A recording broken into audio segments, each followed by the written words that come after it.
Hello दोस्तों, कैसे हैं आप लोग। हमारी आज की कहानी का नाम है सुधार। नई नई दुल्हन बनकर छोटी बहू नीतू जब घर में आई, घर मानो दुल्हन के चेहरे की तरह चमक उठा। हर कोई उसकी मीठी मुस्कान, ऊंची आवाज़ में हंसने का अंदाज और हर वक्त के गिफ्ट गिफ्ट वाले स्वभाव से प्रभावित हो चुका था।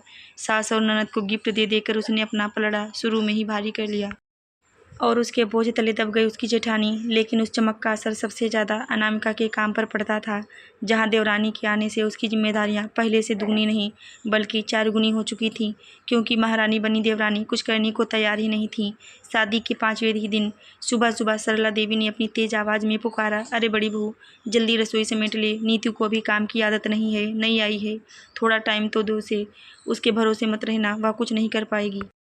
अनामिका ने भी हल्की मुस्कान के साथ बोली, ठीक है मम्मी जी, पर अंदर ही अंदर वह सोचने लग गई कि चलो कोई बात नहीं, जो टाइम मुझे कभी नहीं मिला वह मेरी देवरानी को तो मिलना चाहिए। काम का क्या है, वह तो पूरी ज़िंदगी करना है। उधर तभी नीतू कमरे के बाहर निकली, हाथ में नया मोबाइल, बाल खुले, होंठों पर चमकदार लिप ग्लास। मम्मी जी, मैं और अभिषेक मार्केट जा रही हैं, वहाँ से आपके लिए कुछ अच्छा लाएंगे, सरला देवी पिघलती आवाज़ में बोली। जाओ बेटा, और सुनो, हमें क्या चाहिए ये तो तुम जानती ही हो, हमको तो तुम्हारा दिया सब सुहाता है। ननद सलोनी ने तुरंत बड़ी भाभी को सुनाते हुए तंज मारा, भाभी कुछ आपके जैसी भी होनी चाहिए, हर जगह से मम्मी के लिए गिफ्ट लाती हैं, आप तो कभी मेरे लिए पिन तक नहीं लाई। अनामिका ने बस इतना कहा, मैं ज़्यादा बाहर निकलती भी तो नहीं सलोनी, यह मौका भी तो बस नीतू को मिल रहा है। सलोनी ने आंखें घुमाई, तो निकलो ना, लेकिन छोड़ो, आप क्या लाओगी, आपकी आदत ही नहीं है। अनामिका चुप होकर फिर रसोई में लौट गई, क्योंकि जानती थी कि इन लोगों से बहस करके कोई फ़ायदा नहीं। दिन गुजरते रहे, सुबह का खाना, दोपहर का खाना, शाम की चाय, रात का भोजन, घर की सफाई, बच्चे की देखभाल, सब कुछ अनामिका ही करती, जबकि नीतू हर 2-3 दिन में कहीं ना कहीं घूमने निकल जाती। हर बार लौटते हुए उसके हाथों में थैले होते, सास के लिए शॉल, ननद के लिए झुमके और घर के लिए मिठाई, जो सलोनी ही खाती। बेचारी बड़ी भाभी के तो खाने के लिए एक दिन का भी नहीं छोड़ती थी। हर बार वही बात, अरे नीतू, कितना ध्यान रखती हो हमारा, नई बहू है तो घर में रौनक सी आ गई है। अनामिका, तुम भी सीखो कुछ। अनामिका सब सह जाती, लेकिन धीरे धीरे इन बातों का दबाव बढ़ने लगा और दिमाग भारी होने लगा। एक दिन सलोनी अपने कमरे से चीखती हुई बाहर आई, भाभी, मेरे कपड़े धोए कि नहीं, मुझे निकलना है सहेली के यहाँ। अनामिका ने थकी सी आवाज़ में कहा, सलोनी, मेरा बच्चा रो रहा था, तुम इसको ज़रा पकड़ लो, मैं अभी करती हूँ। सलोनी ने झल्लाकर कहा, बस यही आपकी समस्या है, काम ढंग से नहीं होता। अरे तुम्हें इतने साल हो गए मगर एक साथ 4 काम करना अभी तक नहीं आया। नीतू भाभी जैसी थोड़ी बनो, वो तो मेरे लिए कुछ भी कर दें। फिर तो यह पहली बार था जब बड़ी बहू को गुस्सा आया और उसने कहा कि ठीक है, फिर अपनी छोटी भाभी से ही करवा लो। यह सुनकर सलोनी चिल्ला पड़ी, तो सरला देवी ने भी अपने पसंदीदा डायलॉग में जहर घोलकर परोस दिया, बहू तू कर देगी क्या, तो कुछ घट जाएगी, और नीतू को काम करने की आदत नहीं है, धीरे धीरे सीख जाएगी।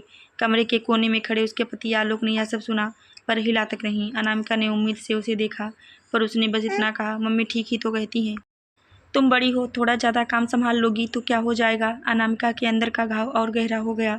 अगले ही हफ्ते नीतू ने अपने दोस्तों को घर पर पार्टी देने का प्लान बनाया। भाभी बस थोड़ा मदद कर देना ना, मेरे फ्रेंड आ रही हैं और मुझे तैयार भी होना है। यह सुनकर तो बड़ी बहू सोच में पड़ गई। थोड़ा, शायद दुनिया में थोड़ा शब्द का अर्थ सबसे ज़्यादा झूठा इसी घर में था। थोड़ा थोड़ा कहकर यहाँ तो सब कुछ करवा लिया जाता था और मुँह से कुछ कहा भी नहीं जा सकता। उनके लिए सारा खाना अनामिका ने बनाया, fried rice, paneer, chowmein, cutlet, chutney, मिठाई, सब करते करते उसके हाथ कांप रहे थे। उसका बच्चा रोता रहा, पर कोई उसे उठाने तक नहीं आया। उधर हॉल में म्यूजिक बज रहा था, नीतू के दोस्तों का डांस, हंसी मजाक, चिल्लाहट, लेकिन अनामिका का काम और उसकी थकान बढ़ती गई। यह सब देखकर उसका मन भी जल रहा था कि सासू माँ ने कभी उसे तो इन बातों की इजाज़त नहीं दी कि एक बार उसकी सहेली घर आई थी तो कितने ताने सुनने को मिले थे। उधर नीतू के सलोनी दोस्तों के बीच बैठकर हंसते हुए बोली, देखो मेरी छोटी भाभी कितनी प्यारी है, जहाँ भी जाती हैं मेरे लिए कुछ ना कुछ लेकर आती हैं, एक एक चीज़ का ध्यान रखती हैं, और एक हमारी बड़ी भाभी, इनके लिए तो ले आना शब्द ही नहीं बना। ये सुनकर सारे दोस्त हंस पड़े। कुछ ने कहा, सच में ऐसी हैं क्या। कुछ ने कहा, लकी हो तुम जो तुमको नीतू मिली है। अनामिका ने रसोई से यह सब सुना और उसकी आंखें भर आईं, लेकिन आंसू पोंछ कर वह फिर सबके लिए प्लेट भरने लगी। जब पार्टी खत्म होने को आई तब उसने अपने लिए भोजन निकालना चाहा, पर सारे बर्तन खाली हो चुके थे। उसका बच्चा भूख से फिर रोने लगा। तब रोती हुई अनामिका ने उसे सीने से लगाया, पर खुद के अंदर भूख से ज़्यादा दर्द जल रहा था। उसने अपने पति से कहा कि तुम सब खा चुके हो, मगर क्या किसी ने मेरे बारे में ज़रा सा भी सोचा। रात में जब सारे लोग सो गए तो अनामिका ने धीरे से आलोक को झकझोरा, आलोक, मुझे तुमसे बात करनी है। अब यहाँ मेरा मन घुट रहा है। मैं अकेली सारा काम कर रही हूँ, किसी को मेरी परवाह नहीं। छोटी बहू घूमती रहती है, रिश्वत के रूप में गिफ्ट दे देती है, जिसे सब खुश हैं। और मैं तो यह भी नहीं कर सकती। और तुम्हारे चुप रहने के कारण मैं तो इस घर में सिर्फ एक नौकरानी बनकर रह गई हूँ। आलोक चिढ़ गया। बस भी करो अनामिका, तुम बड़ी हो, थोड़ा ज़्यादा काम करोगी तो क्या बिगड़ जाएगा? और मैं तुम्हारी वजह से अपने घर में झगड़ा करके घर को तोड़ कर रख दूं क्या? अनामिका ने कड़वे अंदाज में कहा। मैं थोड़ा नहीं आलोक, बल्कि सारा ही काम कर रही हूँ। मुझे तो शादी के बाद से घूमने की फुर्सत भी नहीं मिली, और यहाँ सास ननद मेरा जीना मुश्किल किए हुए हैं। तुम्हें बस नीतू की चमक दिखती है, लेकिन मेरी थकान नहीं दिखती। आलोक ने उपेक्षा से कहा। तुम बेवजह बात को बढ़ा रही हो। मम्मी ने कहा है कि तुम अच्छी हो, समझदार हो, इसीलिए काम संभाल लेती हूँ। अनामिका के भीतर एक खामोशी चीख उठी। मतलब मैं अच्छी हूँ और मेरे हिस्से में सिर्फ काम ही आएगा, और नीतू नहीं है, इसलिए उसके हिस्से में सिर्फ प्यार।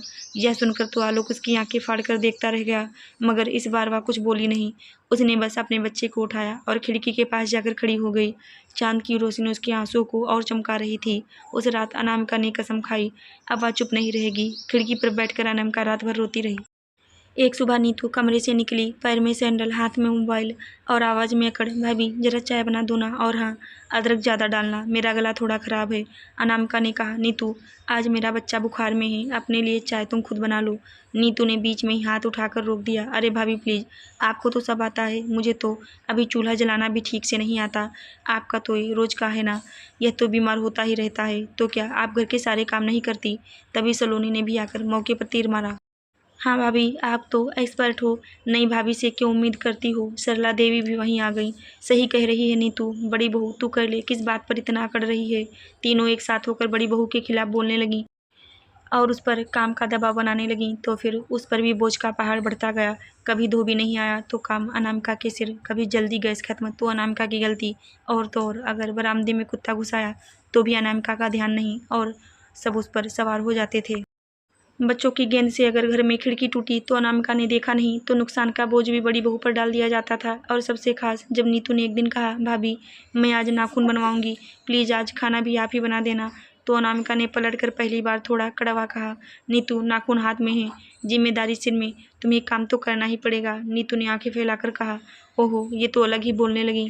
भाभी जी, मम्मी जी, देखिए आपकी बड़ी बहू कैसे बात कर रही है।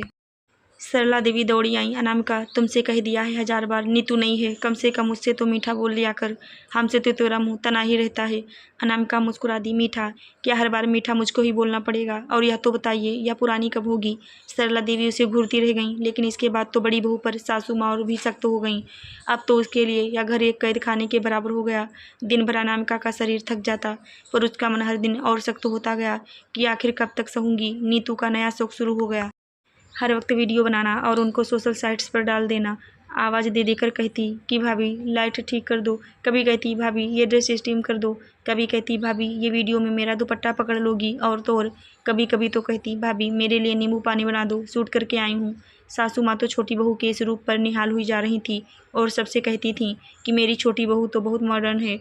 और छोटी बहू नीतू हर बात पर, मम्मी देख लीजिए अनामिका भाभी ने ये नहीं किया, वो नहीं किया। अनामिका के लिए उसकी शिकायतों का पुलिंदा हर वक्त हाजिर रहता था, और सरला देवी का एक ही डायलॉग, अनामिका तू कर ले, कुछ बिगड़ भी नहीं जाएगा। ननद सलोनी भी मौका नहीं छोड़ती थी, भाभी मुझे भी मेहंदी लगानी है, छोड़ो बच्चा बच्चा, मेरे हाथ कर दो पहले। अनामिका के भीतर जैसे कोई राग दिनों से जमा थी, अब वह सुलगने लगी थी। और फिर आया वो दिन जब सब्र टूट गया। एक दोपहर नीतू ने अचानक चिल्लाकर कहा, भाभी भाभी ये क्या बना दिया आपने खाने में, बिल्कुल बेस्वाद लग रहा है। मैंने दोस्तों को बुलाया है, शाम को दोबारा बनाना पड़ेगा। अनामिका का बच्चा बुखार में था, तो उसने कहा, नीतू आज मुझसे नहीं होगा, तुम खुद करो। नीतू गुर्राई, मुझसे मुझसे कैसे होगा भाभी, मैं तो मेकअप कर रही हूँ, आप ही करो। सलोनी भी मुंह बनाकर बोली, यार भाभी आप तो हरदम रोती रहती हो, कुछ भी कहो। नीतू भाभी आपसे ज़्यादा प्यार करती हैं, उनको मदद की ज़रूरत है तो कर क्यों नहीं देती। सरला देवी आकर बोली, और सुन अनामिका, शाम की पार्टी का सारा खाना तुझे ही बनाना है, छोटी बहू से कुछ कह नहीं सकती, उसका मूड खराब हो जाएगा। यह सुनते ही अनामिका ने बस एक गहरी सांस ली और मुस्कुरा दी, ऐसी मुस्कान जिसे देखकर नीतू और सलोनी डर गईं। सलोनी ने पूछा, भाभी आप हंस क्यों रही हैं? अनामिका ने कहा, क्योंकि अब खाना मैं बनाऊंगी, पर आज का खाना तुम सबकी ज़िंदगी का स्वाद बदल देगा। उसने पूरे घर के सामने एक बड़ी घोषणा कर दी, आज की पार्टी में खाना मैं ही बनाऊंगी, लेकिन जो भी मदद नहीं करेगा उसे मैं एक खास सरप्राइज़ दूंगी। सरला देवी चिल्लाई, ये सब क्या है? अनामिका शांत आवाज़ में बोली, नहीं मम्मी जी, ये हिसाब है जो आज होकर ही रहेगा। सारे लोग हाल में बैठे थे। अनामिका ने रसोई में जाकर सबके सामने बोर्ड टांगा। रसोई में घुसने वालों के काम का बंटवारा। सब्जी काटना सलोनी का काम होगा, तो आटा तैयार करना और मसाला बनाना नीतू का, और बर्तन धोना सरला देवी यानी कि सासू माँ का, सजावट देवर जी का काम होगा, टेबल लगाना आलोक जिनका काम होगा। काम का बंटवारा देखकर सारे लोग चौंक गए। सलोनी चीखी, भाभी आप पगला गई हैं क्या? मैं सब्जी में। अनामिका बोली, तुम्हारी उंगलियां गिफ्ट खोलने में जितनी चलती हैं सब्जी काटने में भी चलेंगी। नीतू हक्की बक्की रह गई। मैं और आटा। भाभी मजाक बंद करो, मैं तो ये सब जानती ही नहीं। तो अनामिका मुस्कुराई, सीख जाओगी नीतू, जैसा तुम रोज कहती हो ना मेरे बारे में, आपको तो सब आता है, अब तुमको भी आना चाहिए। तभी सरला देवी गरजी, बड़ी बहू ये बदतमीजी है। तो अनामिका ने सख्त मगर ठहरे हुए अंदाज में कहा, नहीं मम्मी जी, बदतमीजी तब थी जब आप मुझे नौकरानी समझती थी, आज मैं बस बराबरी कर रही हूँ। अगर सबने ऐसा नहीं किया तो आपके घर की इकलौती नौकरानी काम छोड़कर चली जाएगी। यह सुनकर तो सबके होश उड़ गए और नीतू कहने लगी कि आप जाओ या रहो, मैं तो यह सब करने से रही। तो अने ने सलोनी से कहा, अब तुम भी बोलो, तुम्हें क्या करना है? भाभी की धमकी सलोनी के दिमाग में बैठ गई और उसके मुंह से कुछ निकला ही नहीं, क्योंकि उसे पता था कि अगर भाभी चली गई तो छोटी भाभी उसे काम के चक्कर में रगड़ कर रख देंगी। उसने तुरंत कहा कि ठीक है भाभी, मैं आपकी मदद करवा दूंगी, मगर एक नौकर रख लेती हैं। वह क्या है ना कि काम ज़्यादा है। अनामिका हल्के से मुस्कुराई और बोली, जब तुम लोगों पर काम पड़ा तो नौकर लगवाने को तैयार हो गए। और वह सब भी ठीक है, मगर दोस्त तो नीतू की आ रही है ना, और नीतू ने काम करने से मना कर दिया है, तो फिर मैं आज छुट्टी पर हूँ। अगर तुम्हें अपनी छोटी भाभी की मदद करनी है तो कर दो, क्योंकि उसने तो मेरी मदद करने से मना कर दिया, कहकर अनामिका अपने कमरे में चली गई और सब खड़े देखते ही रह गए। नीतू ने तुरंत सलोनी से कहा कि सलोनी, मैं थोड़ा सा सामान ऑर्डर कर लेती हूँ और थोड़ा सा घर में बना लेते हैं, तुम्हें बनाना आता तो है ना। लेकिन सलोनी तो यह सुनकर कुछ बोल ही नहीं पाई, क्योंकि छोटी भाभी ने इतने सारे गिफ्ट जो लेकर बैठी थी, इसलिए काम के लिए मना भी नहीं कर सकती थी। फिर तो वही हुआ जिस पर अनामिका खूब हंस रही थी। दोनों रसोई में काम कर रही थी, मगर किसी से भी ठीक से नहीं हो रहा था और सारा खाना गड़बड़ हो गया। फिर अंत में नीतू को बाहर से मंगवाना पड़ा और उसे दिन उसको अपनी जेठानी की जगह समझ में आ गई। फिर तो अनामिका के निर्देश के बिना किसी ने एक कदम नहीं चलाया। लेकिन नीतू, सलोनी और सरला देवी हाथ की सफाई में इतनी अनाड़ी थीं कि सब गड़बड़ होने लगा। सब्जी सलोनी ने इतनी मोटी काटी कि वहीं देखकर नीतू चिल्ला उठी। चूल्हा जलाते समय नीतू की नेल पॉलिश पिघलने लगी। वह डरते हुए बोली, भाभी ये आग बहुत तेज है। अनामिका हंस दी, आग नहीं नीतू, जिम्मेदारी है, पहली बार महसूस कर रही हो। बर्तन धोते हुए सरला देवी गरज गरज कर शिकायत करती, हमसे ये सब नहीं होगा। अनामिका बोली, अरे मुझसे कैसे हो जाता है फिर, मैं भी तो औरत ही हूँ, 2 हाथ 2 पैर, बस बहुत ज़्यादा। आज आप सब भी थोड़ा महसूस कीजिए। अन्य ने घर के मर्दों पर कपड़े धोने और सुखाने का काम डाल दिया था, जो अब दोनों भाई जैसे तैसे मिलकर कर रहे थे। एक दिन सब हार कर बैठ गए और बोले कि अब हमसे नहीं हो पाएगा। तब अनामिका ने सबके सामने अपनी गोद में सोते बच्चे को उठाया और कहा, जिस घर में एक माँ को अपना बच्चा छोड़कर बाकी सबकी सेवा करनी पड़े, वहाँ दोष घर वालों में होता है, बड़ी बहू में नहीं। आलोक पहली बार झुक गया। अनामिका, मुझे माफ़ कर दो, मैंने तुम्हारी बात नहीं समझी। अभिषेक भी बोला, भाभी हमसे गलती हुई, जो हमने आपकी कदर नहीं की। नीतू का चेहरा उतर गया था, भाभी मुझसे भी गलती हो गई, भाभी माफ़ कर देना। सलोनी की आंखें नीची थी, भाभी मैं सब्जी ठीक से काटना सीख जाऊंगी। और सरला देवी, जो अब तक घर की रानी बनी रहती थी, पहली बार धीमे सुर में बोली, बड़ी बहू शायद हमसे भी गलती हुई, तूने सही किया, सबको थोड़ी जिम्मेदारी मिलनी चाहिए। जो काम सब मिलकर नहीं कर पा रही हैं वह तू अकेले कर लेती थी और हम अनदेखा करते थे। हम कितने बड़े अंधे थे। अनामिका ने बस इतना कहा, गलती सब करते हैं पर सुधार वही करता है जो अपनी गलती मानता है। आज से घर में काम और सम्मान दोनों बराबर होंगे। आशा करती हूँ दोस्तों आपको हमारी कहानी ज़रूर अच्छी लगी होगी। धन्यवाद।